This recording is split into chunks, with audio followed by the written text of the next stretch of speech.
ഞാനിപ്പോൾ തന്നെ ഒരു വീഡിയോ കണ്ടു. ഞാനത് എൻ്റെ സ്റ്റോറിയിൽ അപ്ലോഡ് ചെയ്തിട്ടുണ്ട്.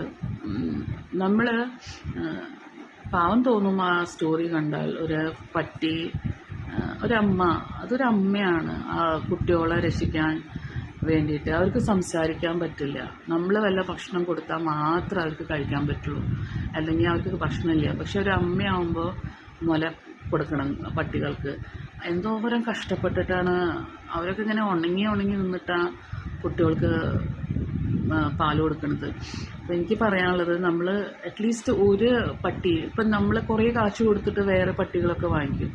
ഒരു നമ്മുടെ ഇന്ത്യൻ പട്ടി, നാടൻ പട്ടീനെ ഒരെണ്ണമെങ്കിലും നമ്മൾ നമ്മുടെ വീട്ടിൽ നോക്കാൻ പറ്റുക വെച്ചാൽ അത്രയും നല്ലത്. നിങ്ങൾക്ക് അഥവാ വീട്ടിൽ വെക്കാൻ താല്പര്യമില്ലെങ്കിൽ നിങ്ങളുടെ വീടിൻ്റെ ചുറ്റും കാണുന്ന പട്ടികൾക്ക് അറ്റ്ലീസ്റ്റ് ഭക്ഷണം കൊടുക്കുക. എൻ്റെ വീട്ടിൽ 15 പൂച്ചകളുണ്ട്. പ്ലസ് ഞാനൊരു 7-8 പൂച്ചകൾ പുറത്തുനിന്ന് വരും. അവർക്കും ഞാൻ